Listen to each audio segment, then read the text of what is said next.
Hello everyone, welcome to tonight's class on exploring line weight using blind contour line drawing. I am your instructor, Adrienne Hodge, and tonight's class will be 90 minutes long. It may have said 60 minutes in the class description, but it's actually a 90-minute long class. And this is my last class of 2023, so I'll be back in the new year for some really exciting classes for January, which you can go ahead and sign up for. We've got some classes on, I've got a sketchbook class with 24 sketchbook prompts for 2024. I've got a class on getting started with gouache. I can't remember if that's the exact name, title of that class. And then I also have a class on making money as an artist. So that class will be very exciting. I'll be kind of taking you on a visual, kind of a PowerPoint tour of my studio and talking about all the different things that I do to make money as an artist and giving you some tips on some easy, manageable things that you can do as well. So keep an eye out for those classes in January. And tonight's class, we are getting into a topic that is one of those things that comes up a lot, a concept that comes up a lot throughout learning how to draw, and that is line weight, which is exactly what it sounds like. It's just the weight of the line, or the thickness or the thinness of a mark that you make, and that kind of variation between a heavier line and a thinner line, and how you can use that to your advantage in your drawing skills is one of those things that, it really comes with practice, just like what we covered last week with implied line is something that you get better at the more you practice. And line weight is definitely not something that I ever had an art teacher sit me down and do a lesson on. It was just something that I discovered was happening more and more the more I practiced and the more professional my skills became over time. But now that I have noticed it, I mention all the time throughout these classes over the past 2.5 years, I bring up different ways that you can, get a handle on line weight, but I've never had a class where we just really specifically focused on it. So that's what we're going to be doing tonight. We're going to be using a device that we've used quite a bit in a lot of classes, and that's blind contour line drawing. And that's where we don't look at our paper, and we mostly look at the subject. And that's not to say that you can't look at your paper at all, but we're mostly going to be looking at the subject that we're drawing. And the subject tonight is going to be you, your hand, and whatever objects that you have around you on the table. So you could grab a mirror if looking into the Zoom screen is not what you want to do, or maybe you have speaker view on so that my face is nice and big. You can draw me, that can be like the main subject. Or if you have some images of people on your phone that you want to pull up and look at some different faces, that would be good. You could draw the other faces of people on Zoom if those are easy for you to reference. And then we'll draw our hands, and then we'll also use just whatever we have items around on our desk. So it really doesn't matter what we draw, it's more about the practice tonight, but definitely objects that you feel comfortable with, that are not too complicated. Like I will likely draw my ink bottles that I have out here on the desk, and I happen to have this leaf from our fall leaves class a while back still sitting here, so I'll probably draw that fall leaf again. And if you want to pull up any reference images from some previous classes, that would be fine as well.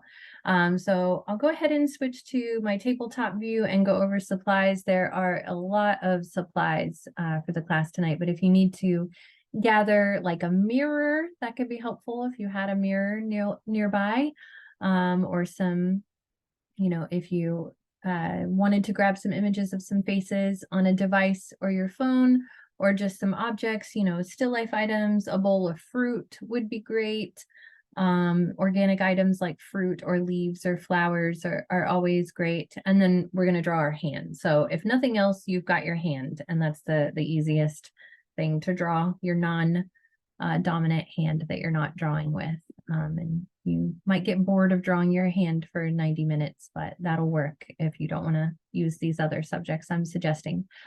Okay, so, oh, it froze on my face there. I'm trying to switch to my tabletop view. What's going on?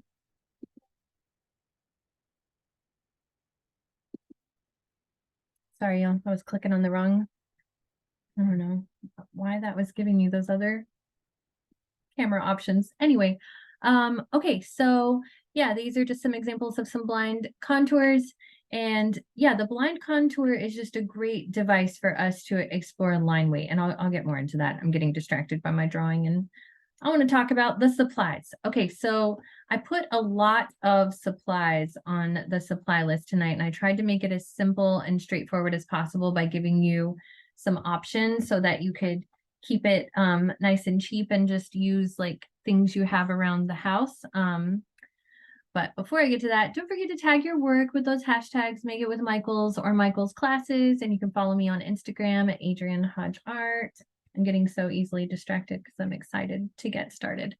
And then here's my business cards. If you want to follow me on Facebook, Adrian Hodge Fine Art.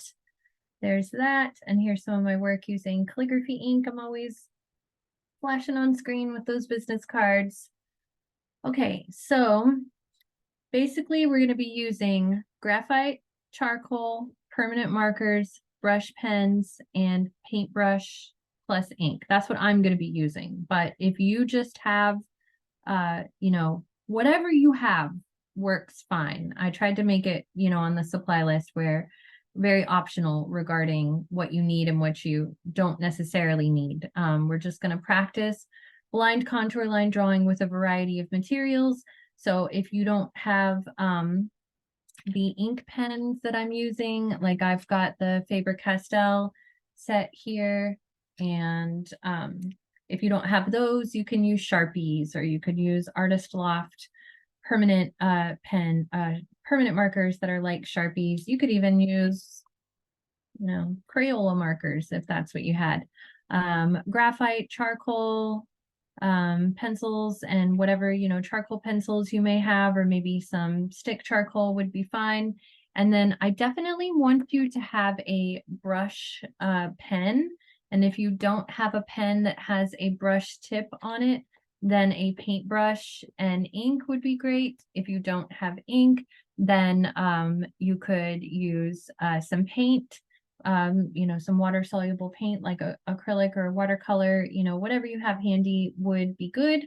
But I have this nice little handy set from Winsor and Newton that comes in a tin from Michaels here, and it has a couple of graphite pencils, and then it has some charcoal pencils, so that'll cover me for my graphite and charcoal practice that we're going to do here.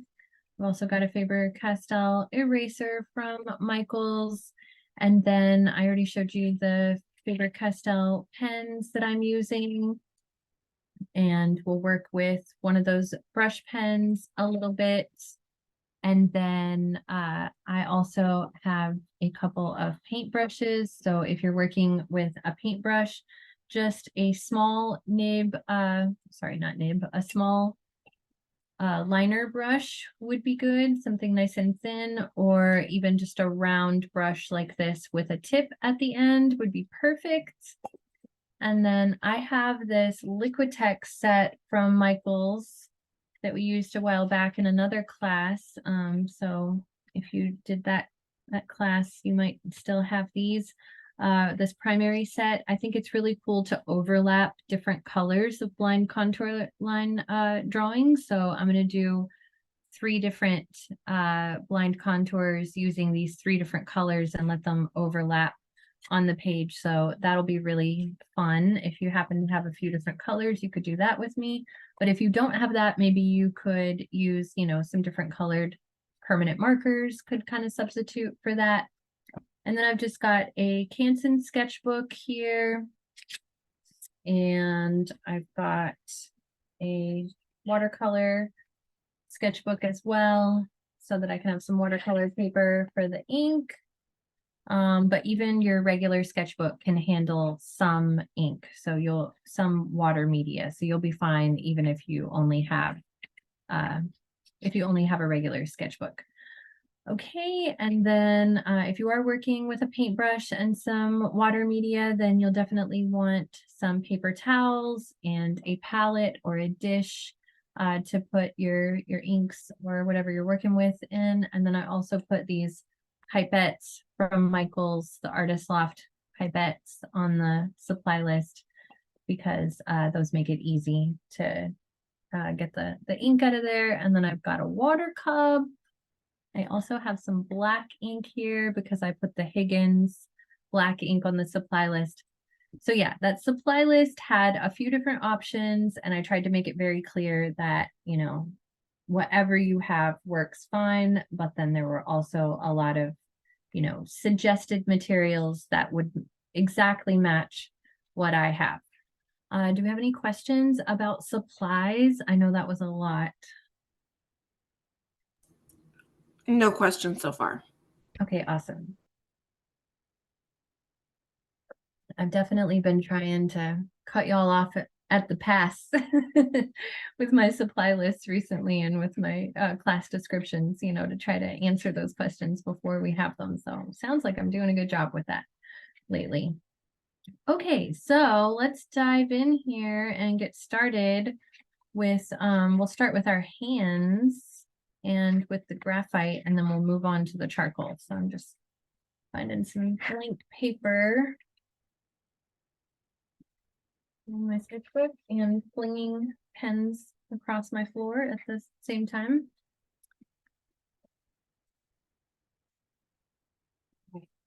Too many things on the desk. All right, let's get these graphite and charcoal nearby. All right, so we'll start with our hands, since that's nice and simple.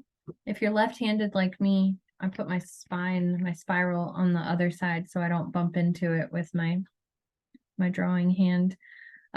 Okay, so if this is your first time doing blind contour line drawing, it's pretty straightforward. Like I said before, we're not going to look at our paper so much, and we're mostly going to look at our subject, which is going to be our hand to start here. So I'm going to switch back to my forward-facing view for just a second and just demonstrate how I like to position myself where my body is sort of turned away from my desk a little bit. That way I'm kind of forced to, you know, where it's not so easy to glance down. And it just keeps me from looking down so much. But, you know yourself, and if you're fine with, you know, having it right there next to the paper, then do that. And I might do that just so that y'all can, you know, see my hand while I'm drawing.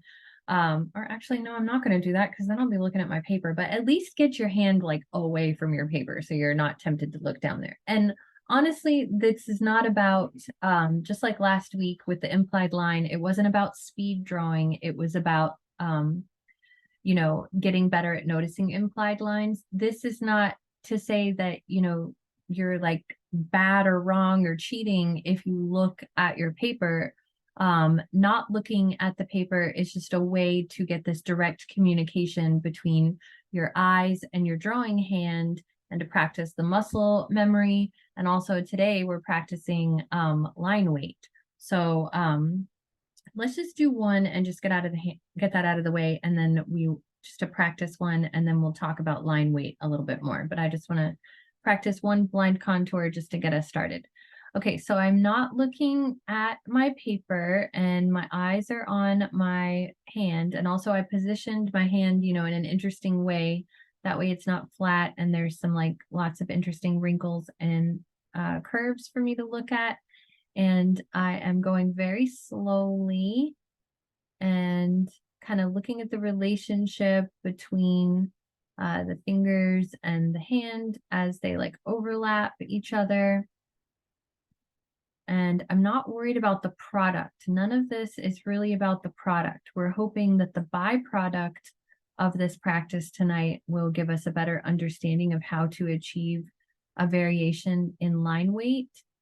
But mostly we're just going to practice this exercise of blind contour line drawing while talking about line weight. And hopefully it's all gonna be demystified and become more clear by the end of the class.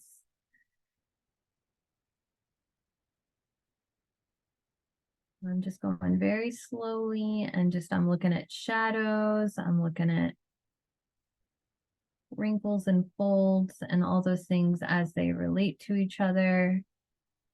So one kind of unofficial rule of blind contour line drawing is that you don't pick up your pencil, and I'll come back to that and how that relates to line weight in just a moment. But the main reason for not picking up your pencil or your drawing material is that it keeps you from getting lost, and it makes it easier to kind of find where you are in your drawing. And same thing with not looking. It's more about not getting distracted. Like if you look at your drawing halfway through, you might be like, oh, that looks crazy. And then you get distracted from what, from the practice itself. Same thing with picking up your pencil. You may get lost and then you want to look and then you get distracted. So both of those rules are really just more psychologically to keep you focused on the practice itself. And yeah, when you're done, maybe you've got a few moments where it like really looks like a hand and the proportions are looking, interesting and cool. And then if it looks crazy, no big deal, because we're not worried about, the drawings themselves tonight. We're worried about the practice of line weight. Okay, so let's talk about line weight for a second here. So there are some places where my line is nice and thick, like right here, where you can tell I remember I was going very slowly, and there were like some really deep wrinkles in my hand right here, and there was like a shadow inside of there. So there I was pressing down a little more and putting more weight on my pencil right there. And then up here was where I was like seeing some light. So I pulled up on the pressure on my pencil and just didn't put as much weight down on the pencil.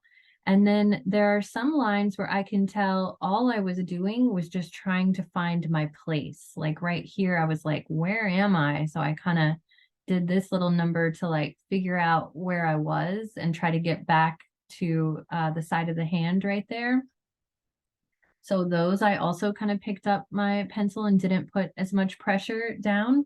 So let's just practice like putting our full pressure on the pencil for a second and just drag it down. And I want you to use your whole arm and you kind of lock your wrist so that you're not moving your wrist, and the movement is really coming from your entire arm. So that's a line with the full pressure being put on it. And then this one, I'm just going to put as light of pressure as possible on the pencil and just really drag it down, but putting very little light. So you can barely see my line right there. And then I'll try to do something in between. So where it's not the full amount of pressure on the pencil, but somewhere in between the amount of weight that I'm putting on that line. And then now I want to start out light and then put more pressure, kind of do a pulse here, and then light and then more pressure. Like reminding myself of my yoga class right now. We have to like pulse our legs sometimes in yoga, and it's like, oh, it's brutal. But light pressure and then full pressure. Light pressure and then full pressure. Okay, start to see what that feels like when you're shifting the amount of pressure that you're putting on the pencil, and then, going back to to more weight on it. Okay, and then let's do that again, but let's do kind of some figure eights with it so we can try to get them to start to flow. So full pressure, and then light pressure, full pressure, light pressure. Just try to like shift that pressure. It doesn't really matter where you're doing it, just start to get some variation in your line. So that is line weight right there. It's just the weight of the line. It's either a heavy line or it's a thin line. And we can also take the side of the graphite or the charcoal and we can get like kind of a side heavy line to happen like that. We can get it to be even heavier if we turn it on its side. And if we went back over that line, we could get it to be even darker and heavier. Or we could just kind of shade on the side of our pencil and get a little bit of tonal shading to happen. But if we did that as a line with medium pressure, we get something like this. So notice what happens when you do that. I'm going into my hand drawing now. So there's a huge difference between putting full pressure on the side of the pencil and medium pressure and light pressure. You can get, look at all this variety of lines I'm getting with just my pencil by the way that I'm holding it differently and by the pressure that I'm putting on it. Okay, let's do another blind contour now of our hand, but this time I want you to, and by the way, it doesn't matter which graphite pencil you're using, but a heavier graphite pencil would probably be good. Like I've got an 8B right here. So a 4B or a 5B or a 6B or a 7B, 8B, 9B, 10B, 12B if you've got it, whatever your heaviest B pencil is. And we'll just do a couple more with the graphite and then we'll switch to the charcoal. Okay, so this time I want you to really think about that variation in pressure that we just practiced with the line weight. And so we're still doing the same thing. We're still looking at our hand, try not to look at our paper, but this time I want you to look at where those heavier shadows are and maybe shift the way you're holding your pencil when you get to like some darker shadows, maybe on its side. Or if it's like a really deep dark shadow, then I want you to put more pressure on the pencil. So even though you're not looking, you're likely to get some variation in line weight. And you might be saying, well, why can't we just draw normal? Why are we doing the blind contour for this? And mostly that's because I think blind contour really takes us out of our heads a little bit, and it keeps us from judging our drawings quite as much. And I'm hoping that it will feel a little more organic and not forced if we practice this concept this way tonight. So that was my thinking behind it.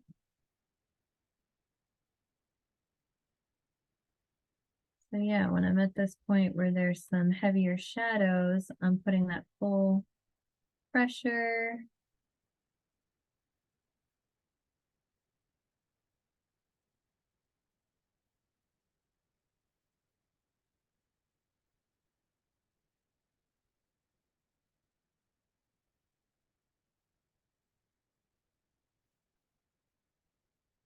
Having this variety of line weight in a drawing really just adds something special to a composition. It makes such a huge difference in terms of, you know, just interest in a composition, like keeping our eyes kind of moving around when we're looking at a work of art that's got this variety of line weight. I feel like I'm going over next to my spirals here. It's hard to be completely blind when I can see it on my Zoom screen out of the corner of my eye.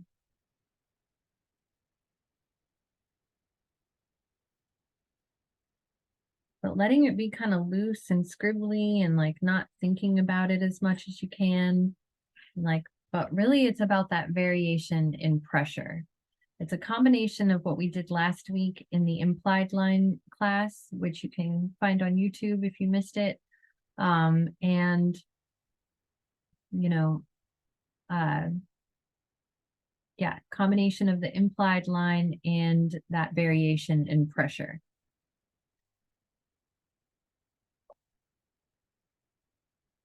So last week I was definitely using variation in my line weights to get my implied line drawings to happen. So after this class, going back and doing that exercise from last week again would be really helpful. Okay, this will be our last graphite one, and then we'll switch to the charcoal. I'm just going to do it on the same page here. And yeah, once again, we're just really paying attention to the shadows and the light and noticing where lines are heavier, where shapes and shadows are heavier, and where they're lighter, and changing the pressure on our pencil as we go.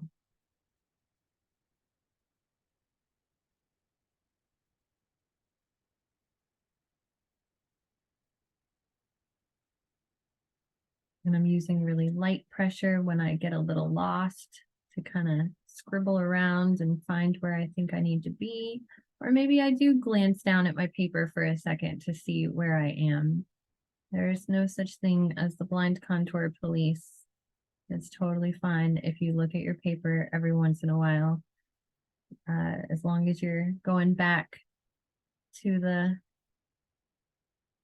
process of mostly looking at the subject. You'll get the full experience.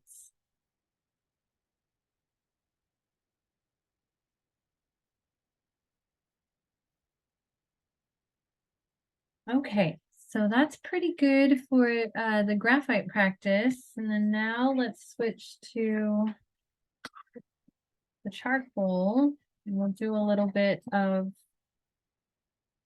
I've got a couple of different charcoal pencils here. I've got hard, medium, and sepia. I'm going to take all three, and I'm going to do 3 drawings here with all 3 of them and let them kind of overlap as well. And this time I think I'll use some objects. So how about, I'm going to use my leaf or I'll use my leaf. Okay, so I've got my leaf right here. I'll move it off to the side so I'm not tempted to glance at the paper too much. And I'll start with, well, here, I'm going to go back to this one for a second. We can do a little bit of that same thing with your charcoal pencil. Try to do at least the little pulse with it. So full pressure and then light pressure, full pressure, and then light pressure. Maybe do some figure 8s with it where you're shifting pressure, just getting a feel for all the different mark making that is possible.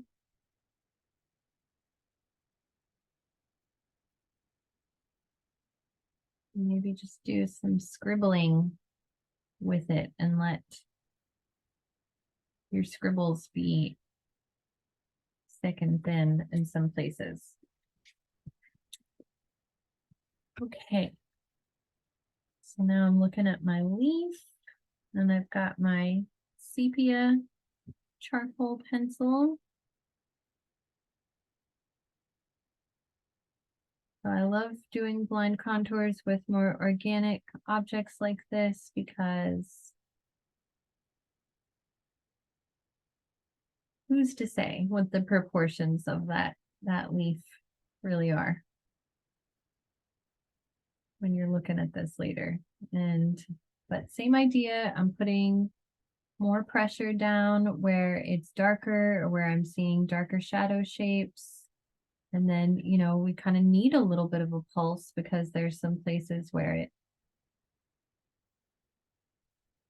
gets light and then dark here at the tip of my leaf, or depending on, you know, what you're drawing, you may be dealing with the same thing.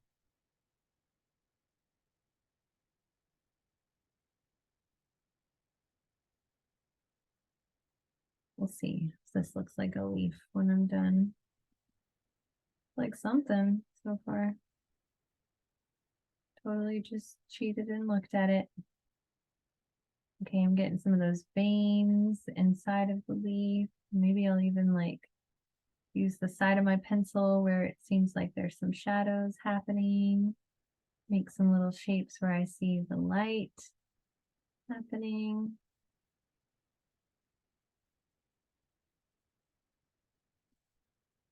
All right, might just look like a pile of lines, but here's a fun little trick we're going to use to like make this feel like something. We're going to go through the center of it and put some diagonal lines through it, just some diagonal hatching lines. If you want, I think this is a neat way to kind of tie together a sketch that feels a little discombobulated. So I'm just putting a diagonal hatching line through the whole thing. Feel free to steal this sketchbook hack to turn your not so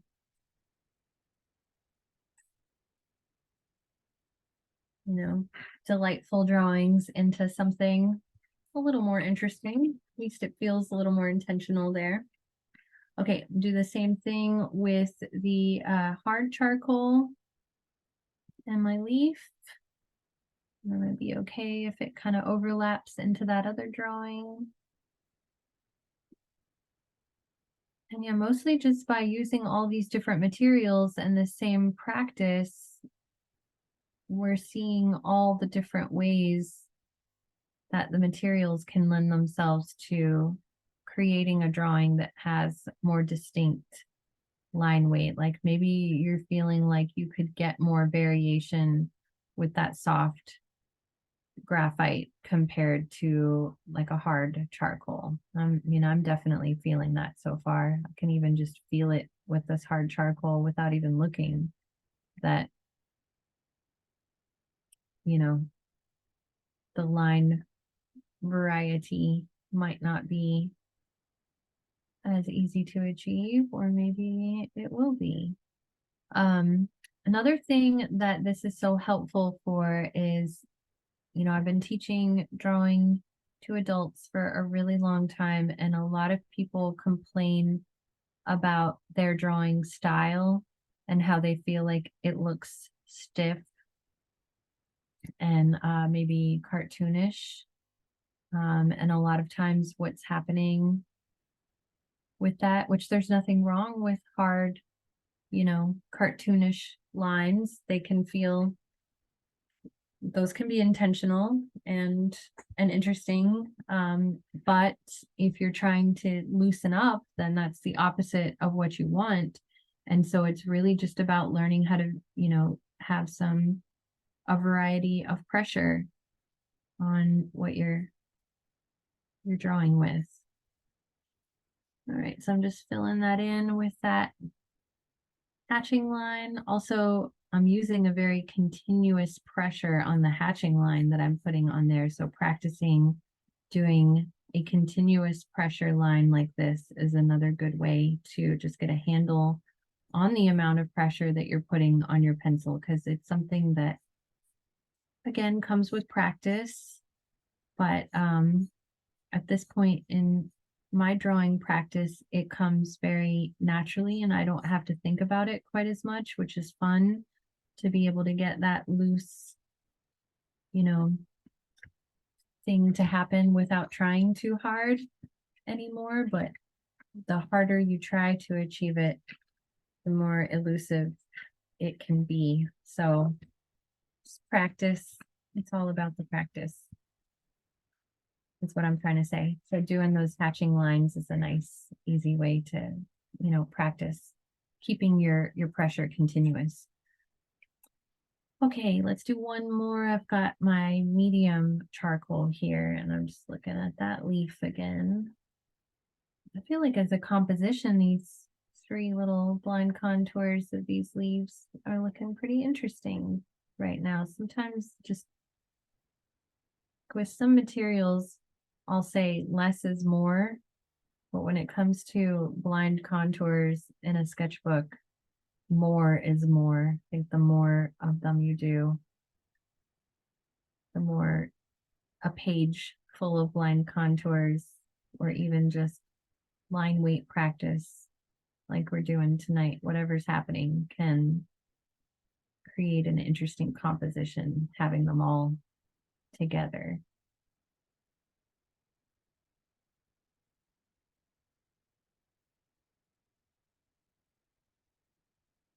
I can definitely get a wider variety of lines with this medium charcoal or the softer charcoal than I could with the hard charcoal. So that's something to note. Maybe you're choosing the wrong materials when you're trying to achieve an effect like this, and just choosing a different material can make all the difference. That's why I wanted us to try this in so many different materials tonight.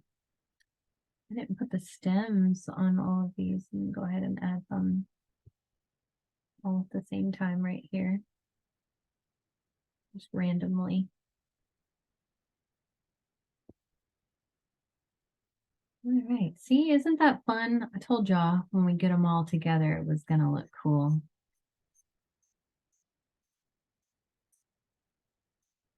We're gonna do the same sort of thing with our pen practice here in a bit. When we get the whole page put together, it'll look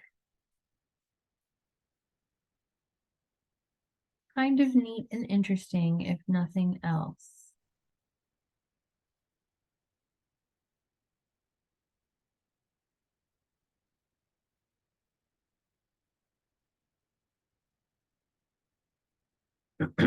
That one's my favorite for sure, that medium charcoal. All right.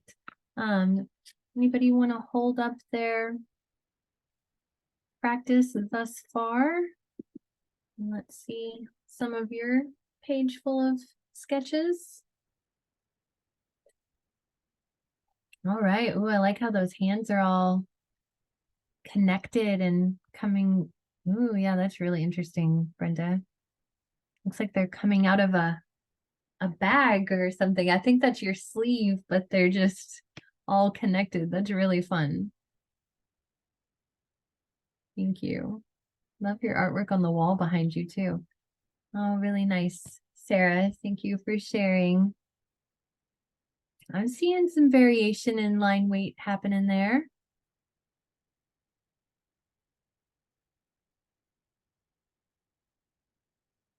Barbara, we're spotlighting you.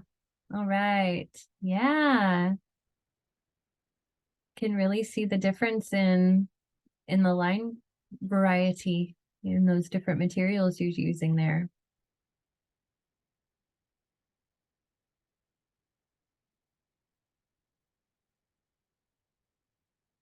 We've got a different Brenda here. It looks like some blind contours of the hands. Yeah, I like how those shapes that you're using to kind of find where you were when you're getting lost. And I can really tell you're looking on one of those fingers there. It's looking really convincing. Well, a couple of them. Really nice. All right, Graciela. Lovely. Right, yeah. Okay, well, let's go ahead and get back to it with the permanent markers here. Let me switch back to the tabletop. Okay, so like I said, you can use Sharpies for this next bit, or if you have these pens, then we'll use pens. Let me move all this charcoal and graphite out of the way.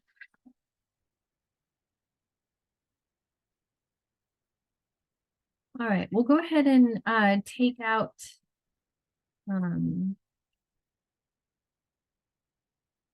the brush pens if you have them. And then I'm gonna take, I've got a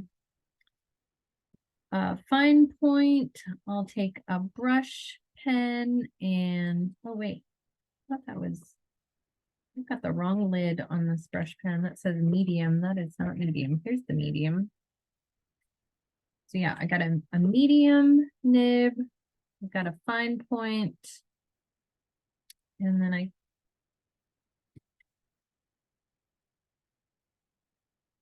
let me find one that's nice and thick, like a permanent marker, like my 1.5. That's what I'm looking for. This one is a little bit more like a permanent marker if you're using Sharpies or markers here. Okay, so I'll save that brush pen for last, and we'll do 3 with, so yeah, something that's a little thinner, a little thicker, and then I've got one that's thick like a Sharpie. If you've got Sharpies, use those. Okay, let's do some faces this time. So I am just going to use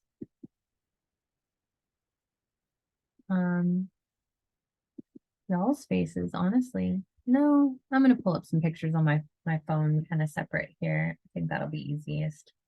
I've got some.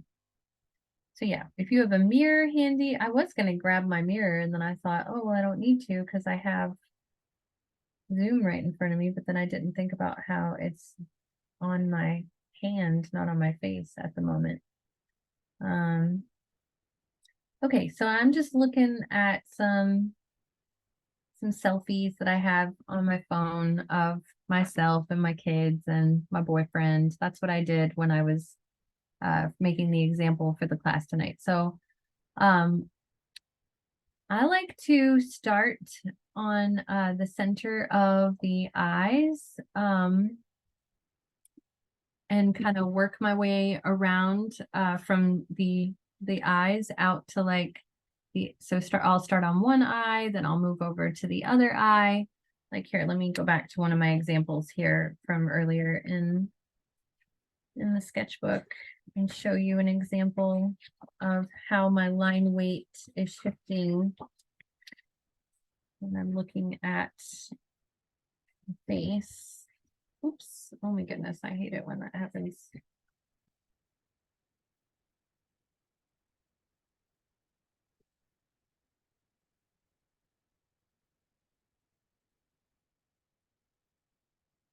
A lot of moving parts in this class tonight. Okay, so I'll start on one eye and then I kind of pull up on my pressure a little bit as I, drift over here to where the other eye is. That way those lines where I'm like kind of finding where I am you don't see them as much because I'm not putting pressure down. We can do that same thing with the pen and I'll demonstrate it in just a second.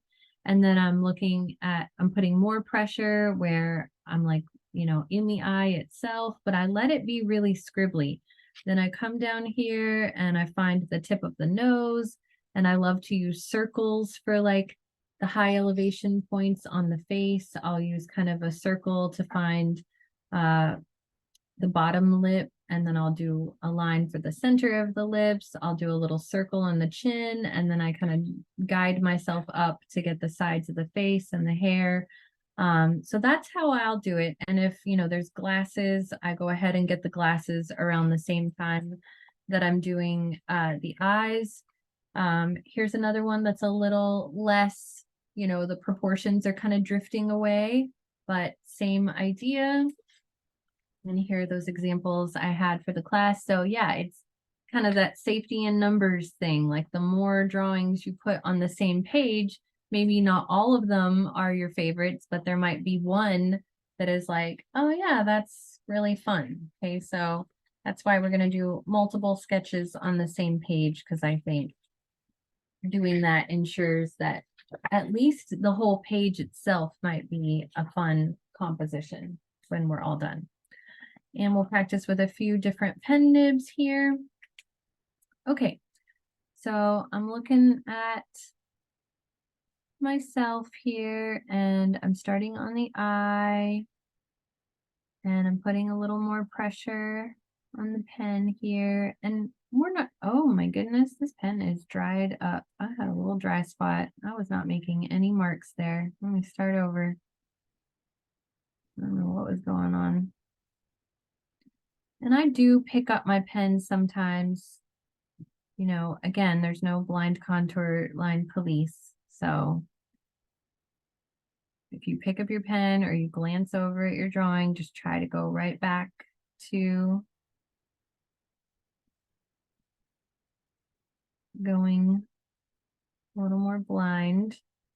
Always so hard to talk while doing this, especially with a face, because I'm concentrating so hard on not getting lost. Okay, so here I want to get up there to my eyebrows, but I don't want too many scribble marks. So, but there is a shadow right there, so I can kind of scribble in the shadow, but keep my pressure lighter, putting a little more pressure for the eyebrows. Kind of scribbled my way over here to my other eyebrow.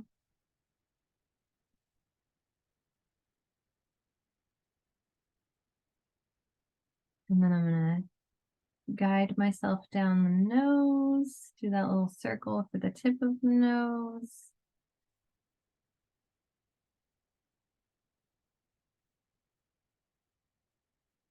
And then the mouth and the lips. Wow, this pen is really not cooperating with me. I just looked, glanced down and realized I'm not making marks all the way around.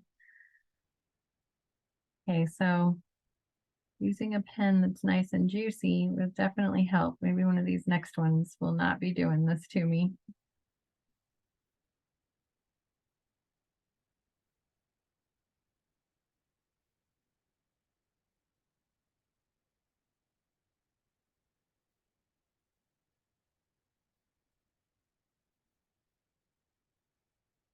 I really just kind of scribble my way around, especially through hair and things like that, to like let it be just kind of loose and messy and free. So there's one example. Maybe not my favorite one. That pen crapping out on me was not helpful. Let me switch to this medium nib and I'll do another one, and I'm going to kind of go right on top of my other drawing this time. I'm starting in the eye, same place.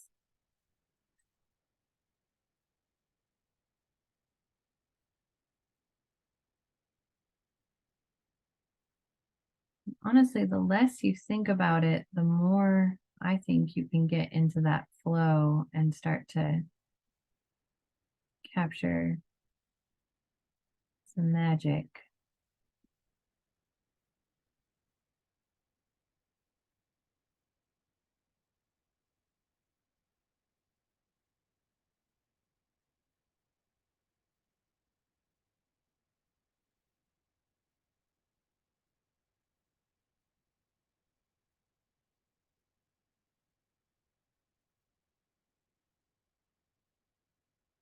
I'm looking at a photo where I'm smiling with teeth, but I'm trying not to worry about the teeth too much. So I've got quite the cute little smile on my blind contour. I just glanced at it.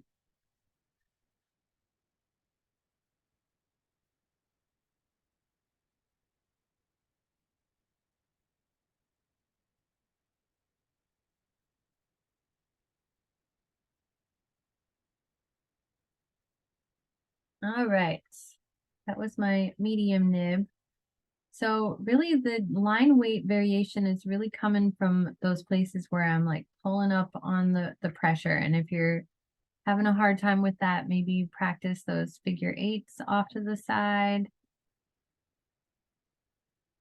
or the pulsing thing where you put the full pressure and then light pressure, full pressure, light pressure. And depending on the pen nib, kind of like with that hard charcoal versus the medium charcoal, sometimes it's not as obvious. But when we get to this brush pen, there's hopefully going to be a lot of obvious differences. Okay. Let's try it with this. I'm going to use one of my favorite pens. It's the Feud nib. It's FH or FM is what they say on the side of these Faber-Castells. I can get a really thin line with that, or I can get a really thick line with it. So I should be able to get some really interesting variation happening here.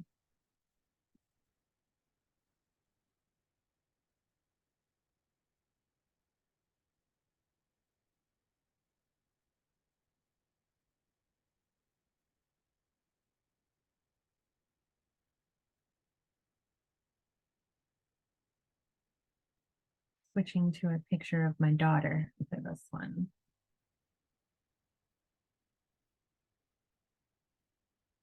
Still starting at the eyes. Still pulling up on my pressure where there are lighter values happening. Maybe I'll use the side where I know there's a really heavy shadow. Use the side of this thicker nib pen.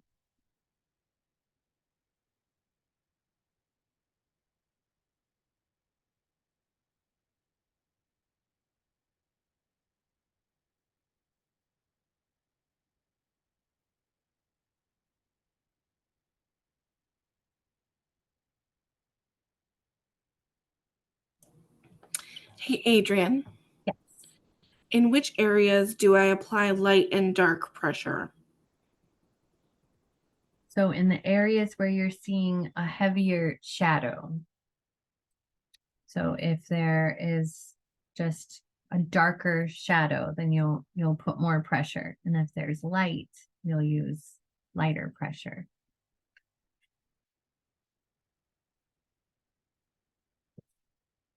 All right.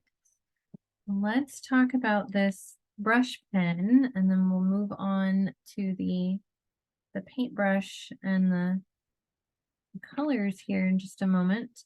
So we've done this in a few different classes, and we've kind of been doing this all along tonight, but just not with the brush pen. But the brush pen can be really tricky.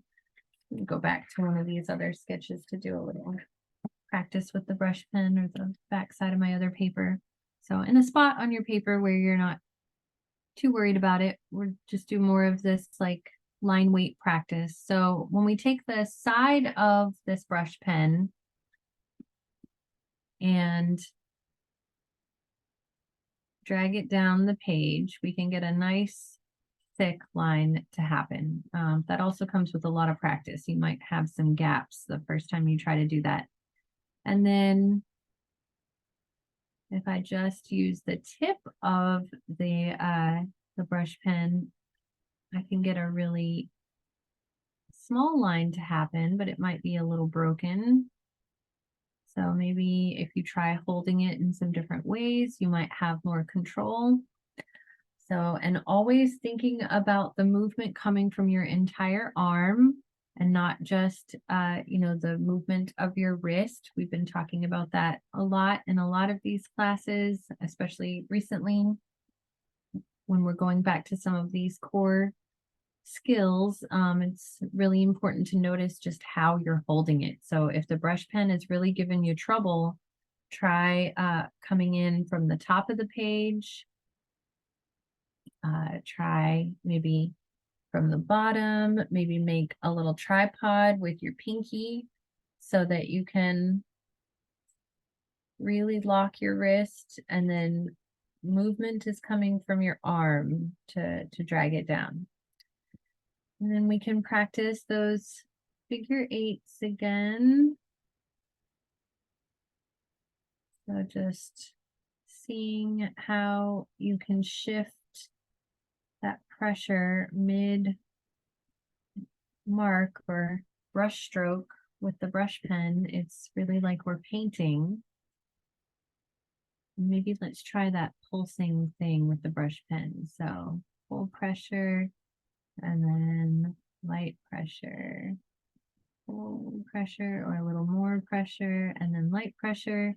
And then the last thing is I want you to try like kind of scribbling with it, but this time kind of hover over the page. That way you're not putting the tip down all the way and you're just barely touching the paper with the tip of the nib. And the more pressure you put on the top of the nib, the more you can lose that point. So you really don't want to press down too hard ever on the top of the nib. You really always want to use kind of the side to get a little bit more control and to not mess up the nib of your brush tip pen. But you know, sometimes it just happens, especially when we're doing a blind contour. We cannot realize that we're putting pressure, more heavier pressure on the tip of the nib, and sometimes they just, you know, they lose their perfect point, and that's okay. That's when you might need to get a new one. But the more careful you are, the longer they will last. Okay, so practiced that a little bit. Now let's do some blind contours with our brush pens. And we can stay on people, or if you want to go back to a still life object or a your hand again, it is up to you. I found a picture of my cat on my phone real quick. I'm going to use here. All right, so just like with all the other materials, but a little trickier because that brush nib is a little harder to control. Looking at those heavier lines first. I'm going nice and slowly. And honestly, just trying not to worry too much about the product here. Like if it ends up not looking like my cat when I'm done, that's not a big deal. The main objective with this practice, with any blind contour practice, is did we practice muscle memory? Did we practice looking? And then today we're hoping to practice line weight. So if we've got even an improvement on our understanding of line weight by the end of this class, that is more important to me. I feel like I did my job and we succeeded than if we have a bunch of sketches in our sketchbook that we, you know, love and care about. So this is a really practice and process-based class tonight. This is probably the most process-based class we've ever done because, well, that's not true. We've done some where we're just practicing mark making like this before. But yeah, this is definitely not necessarily one of those classes where you end up with something you want to frame at the end of the class. But you might, especially if you wanted to, like, I've got a trick for something we can do with the color that we're about to play with that can kind of turn some of these sketchbook pages into something worth framing, possibly. All right, I'm still on a picture of my cat. I want a different picture of my cat. We're gonna do a few of these with the brush pen because it's the trickiest one, so it's worth practicing a few times.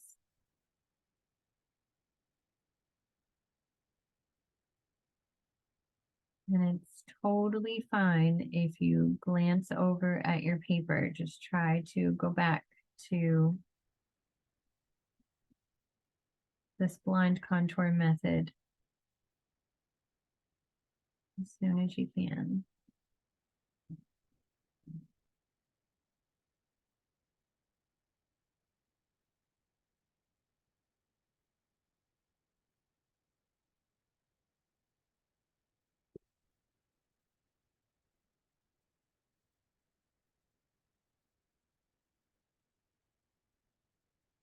Right.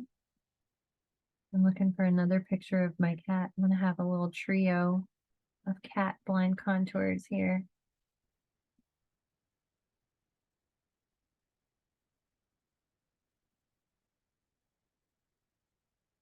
Here we go. All right, so be the last one with the brush pen. Do a third one here. Really, because I'm just looking for the magic number 3 of cat sketches that I've started.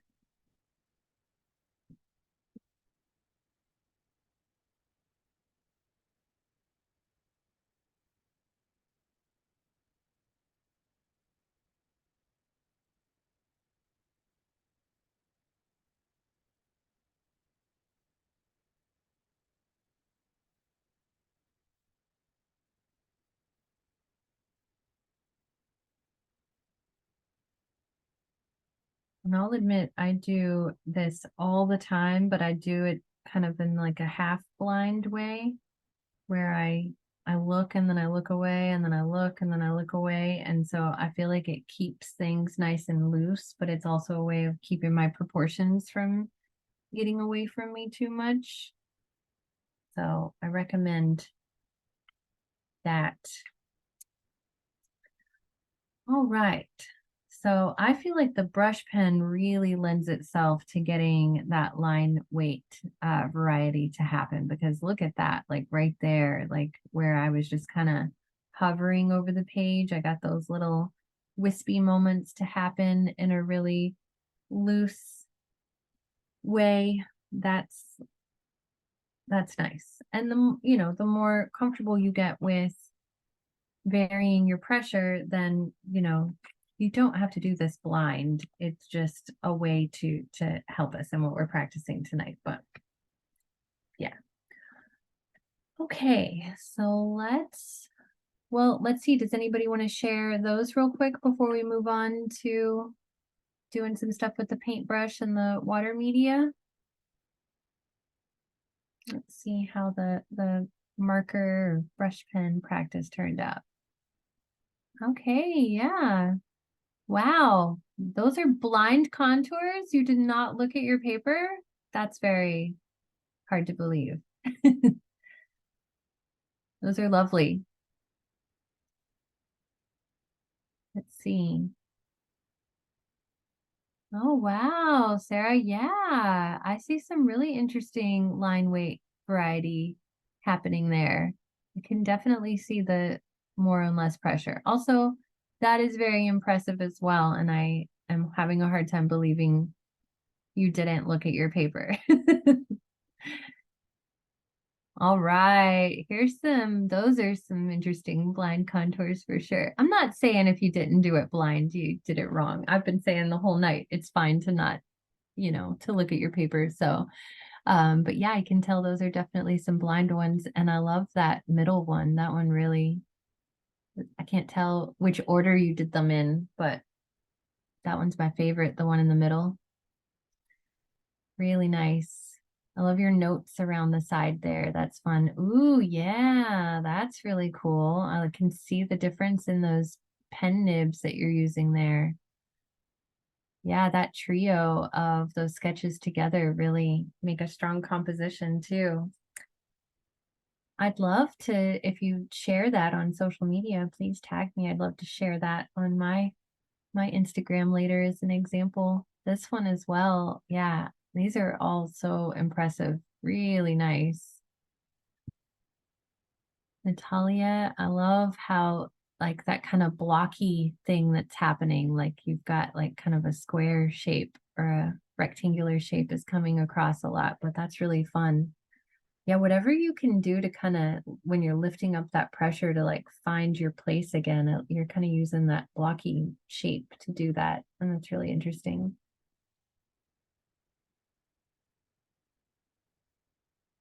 All right, anyone else?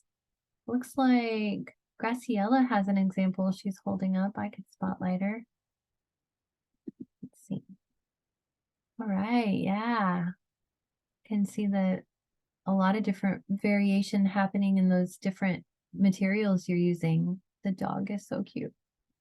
And that's lovely, that top one. I'm always pointing with my cursor and then I realize y'all can't see my cursor on the screen. That's really lovely. All right, let's talk about these colors here in the paintbrush. Okay, so I'm going to switch to my I'm going to come back to this in a second though, because I want to, when we've got some color on our palette, maybe drop some color on top of these, and that'll be fun. All right, so get my watercolor paper out and my palette and the water cup handy. So many materials tonight. All right, and then I'm just going to use a couple of different paint brushes, that round brush and this liner brush, but I'm going to use 3 different colors. So a long time ago, we did a class, kind of a blind contour class using chalk pastel. I feel like this was like 2 years ago. It was a while back, or at least a year and a half ago. And if you were here for that class, you might remember that we started with the lighter color first, and then we went over it with a darker color, and then another, and then the darkest color. That way, if they overlap and bleed, they'll bleed in an interesting weight, or in an interesting weight. I've got the word weight on my mind, in an interesting way, in that, you know, they won't quite muddy as quickly. So we're going to do the same thing. If you have a few different colors like I do, I'm going to start with my lightest color, which is yellow. And if you just have black, then just use black. I'm going to use black as the last one here, actually. So I'm going to use my primary colors, and then I'm also going to use black. So I'm going to have 4 of these here. Oh, I see some people are having to go ahead and cut out. Thank you all for joining. Maybe you can catch the rest of the recording later on YouTube. Okay, so I've got my yellow, red, and blue.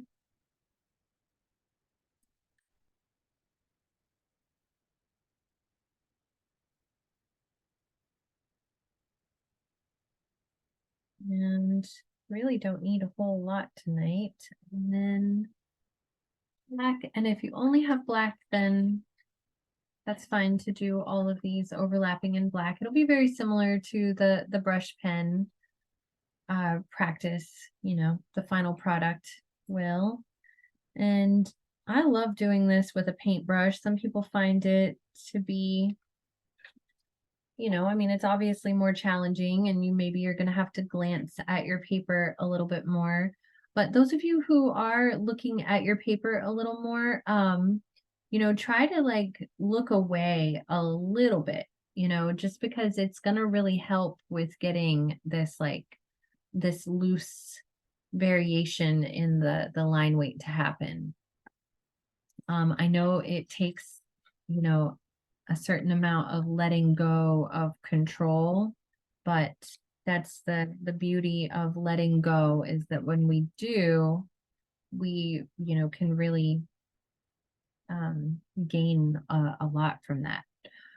And yeah, this practice of what we're trying to achieve tonight with the line weight will happen a lot more if you can really embrace doing it blind, which I know is hard to let go of that control. So it's a practice. Okay, I'm starting with the lighter color. And actually, let me start with my thicker paintbrush, so this wider paintbrush. And you can practice off to the side first if you want to, you know, do those the line variety practice that we've been doing, and you know, the pulsing line and the figure 8s, if that's what you need to do to be comfortable to get started here. All right, I'm gonna go back to the pictures of my cat because those were fun. So I'm just starting with the light color, and I'm just gonna do a little blind contour sketch of the cat. And I love doing this with the light color and then switching to the darker colors, because you'll see how they're gonna bleed. Like, you know, the blue is gonna overlap with the yellow and it'll turn green in some places.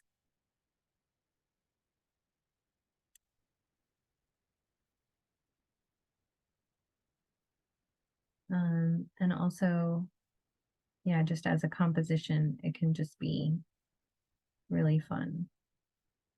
I'm definitely glancing at my paper quite a bit. I don't want anybody to think that I'm not also looking sometimes, even though I'm pushing this blind contour method on you this whole class. But then I'm trying to look away every time I do. All right, so I know that yellow is kind of not showing up too much yet, and it's hard to see. But once I get these other colors on there, or just looking at it not on Zoom, it will, it definitely is going to come across. Okay, so now I think I'll switch to that liner brush. And again, all these like ways of playing around with this process in these different ways are also just, they're good ways to practice this, but also they're great ways to just get your drawing practice in a way that's kind of fun and maybe takes the pressure off of needing a perfect product. I think the more closely we hold on to needing a perfect product, the more it eludes us. So, all right, maybe I'll just use the same picture of the cat, but multiple times. All right, so I'm going to overlap a little bit with the blue. And it might go into the yellow in some spots and turn it green, but that's just going to be interesting and cool where that happens. And then I'll just let it happen.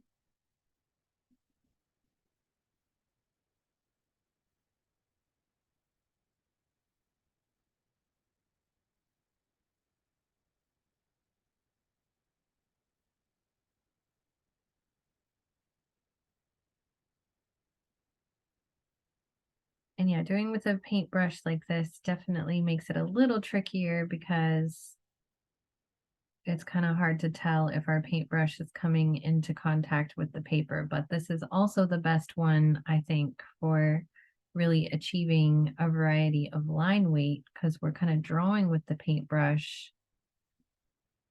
And there's just places where we're getting thicker lines to happen and thinner lines to happen.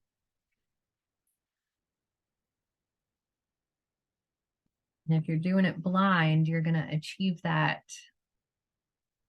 so much easier than if you're looking, because it's going to be just like kind of a byproduct of not looking, because then you get this kind of scribbly childlike thing happens. Children with crayons scribbling around are effortlessly achieving line weight variety all the time. So letting go and being a little more carefree like a child with a crayon is definitely a good policy.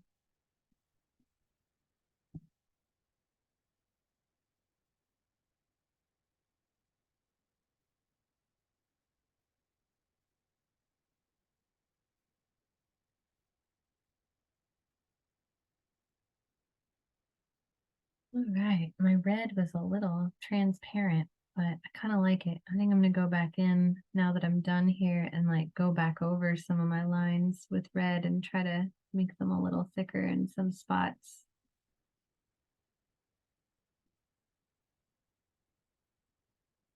And also dropping some wet ink on top of there can like also achieve some line weight variation.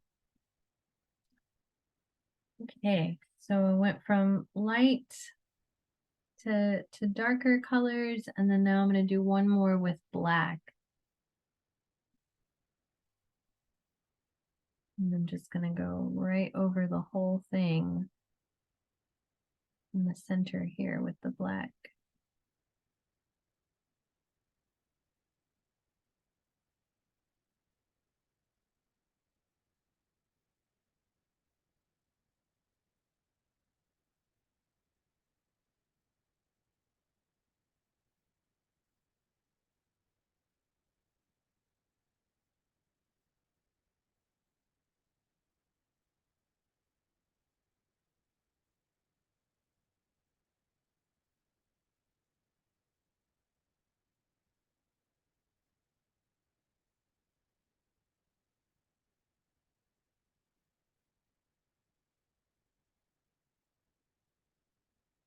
All right.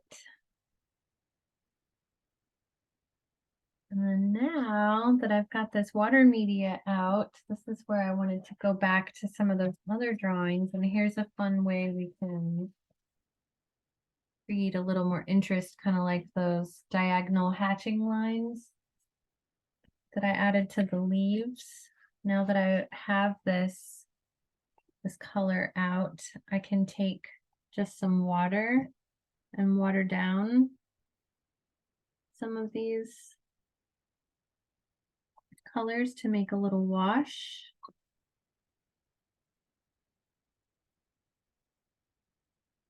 I'm just taking my pipette full of water and adding, I mean, my red was already a little watered down, so I don't really need to do it with that. And the yellow is already light enough that I can probably just work with that. My water's turning really dark black from my black ink, so. But now I'm just gonna take one of my round brushes and just go back in here and add a nice little thin wash real quick to these little cat sketches.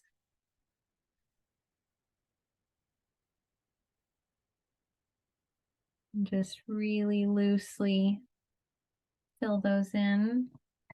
The little ink wash, even though they're on my sketchbook paper, not my watercolor paper, because any paper can handle just like one little wash of some water media is not gonna hurt anything. Isn't that fun, y'all?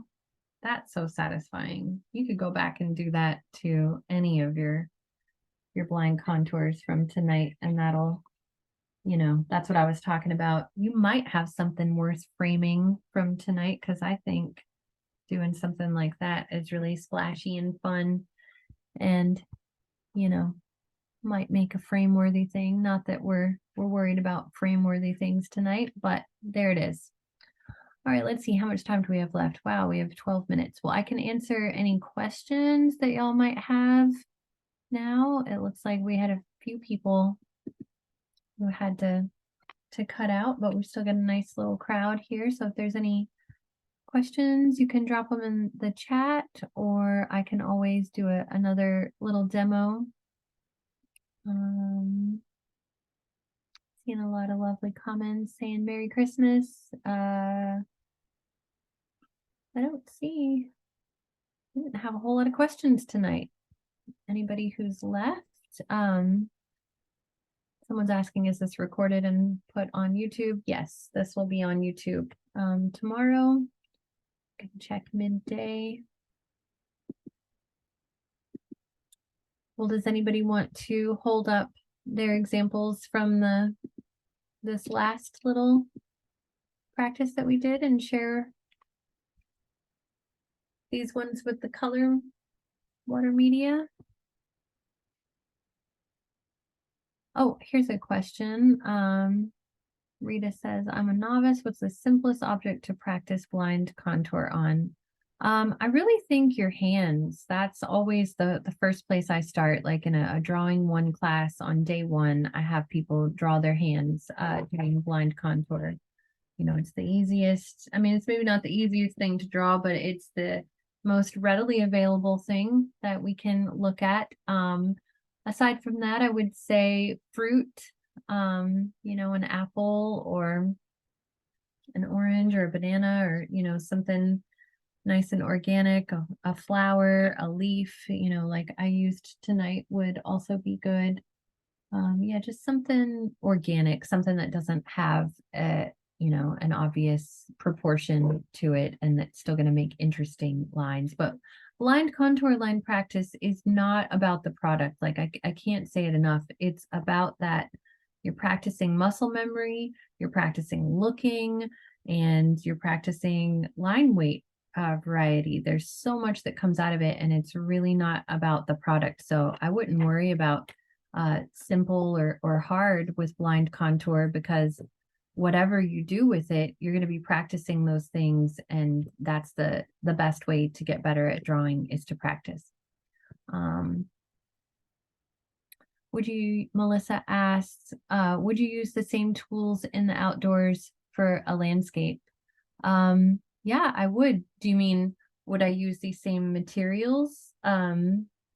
Or would I use the same blind contour line practice? I would do both. The inks might be a little tricky to practice in the outdoors, practicing, on plein air drawing, but you can draw with the pens outdoor. I've taught urban sketching for years. I just finished an in-person urban sketching class in Austin this fall, where we drew with pens outdoors and watercolor and did some similar stuff like this. And I encouraged people to do a blind contour landscape, and it was really fun, the products that came out of it. But really just about getting loose and letting go with that practice.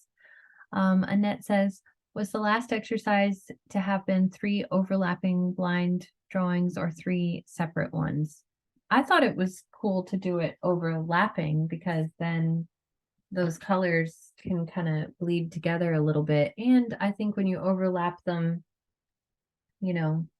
if one of them is not as strong, then the focus can be on the one that was more strong. And but yeah, you can do them however you want them. They could be separate or overlapping. It was just meant to be an exercise, so either way.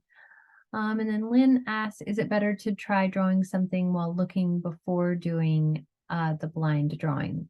Sometimes people do prefer to practice looking first, or just draw it regularly, and then do a blind contour, just to gain confidence and familiarize themselves with it. When I do drawing hands, in like day 1 in a drawing 1 class, I will let people, have people look at their hand first and draw it, and then do a bunch of blind contours, and then sometimes go back and do another looking one after doing the blind contours and see if it improves, the one where you're looking at the paper.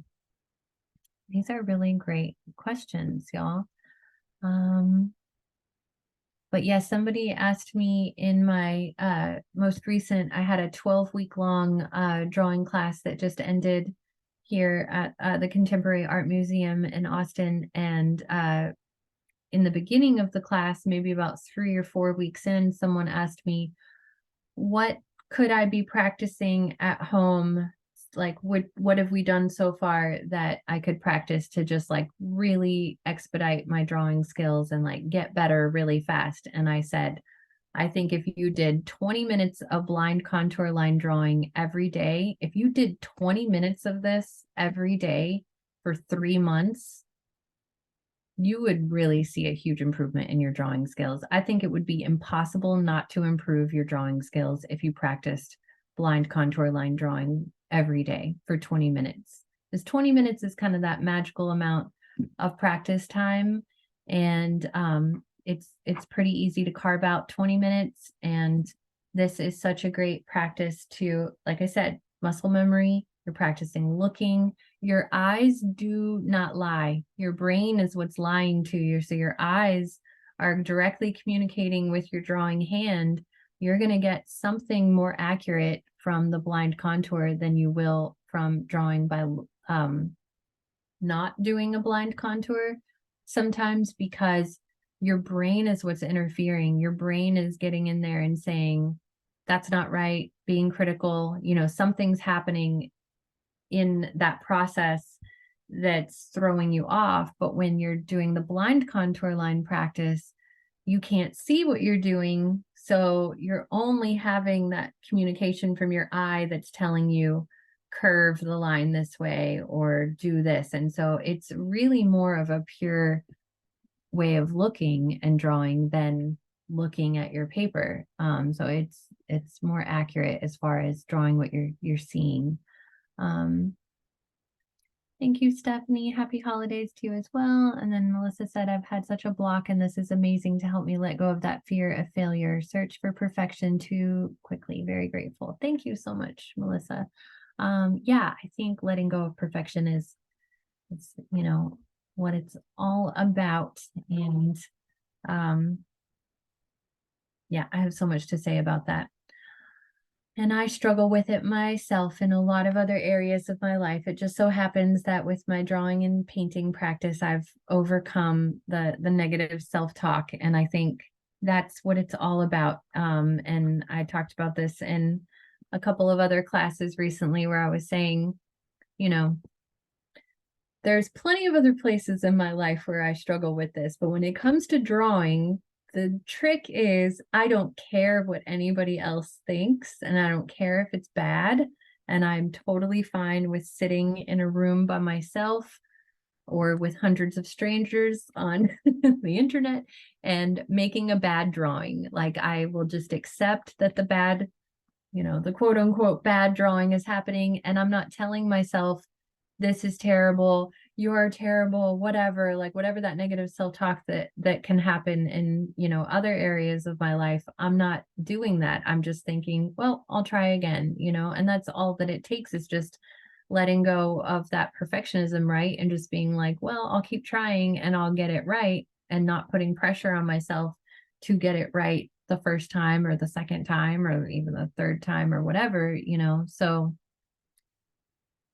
so yeah, I don't know. The more you practice things like this and being okay with it, or being like, hey, this kind of wonky, imperfect drawing is actually kind of fun, finding joy in the process of things being imperfect is what it's all about. So the more tricks you can do to make that happen, the easier that's going to be.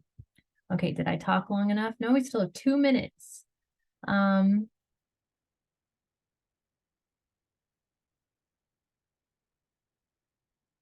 Oh, that's great. Thank you for sharing that, Melissa. I won't read your comment out loud there, but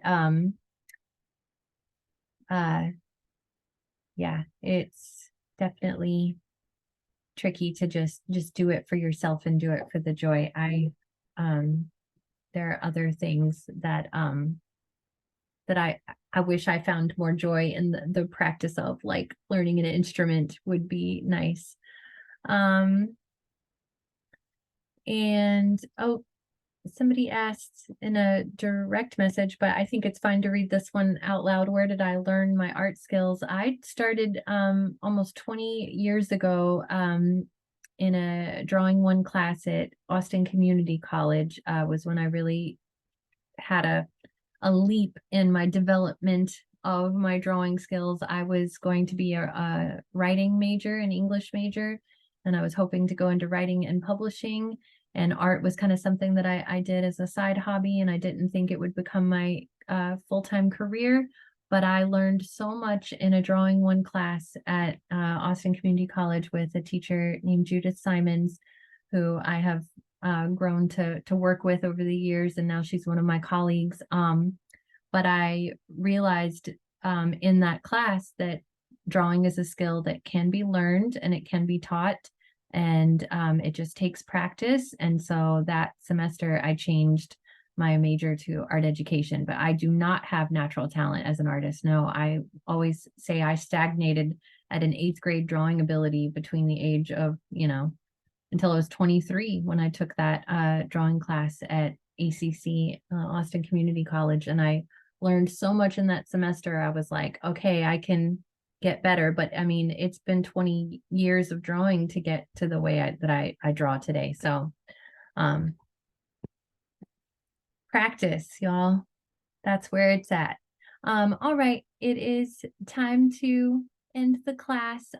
Thank you all so much. I really enjoyed it, and I'm glad we had some extra time to answer these questions. And thank you for your kind words in the chat. Y'all have a wonderful evening and a wonderful holiday, and I'll see you in the new year. I'm excited about those new classes in January. See you soon. Bye.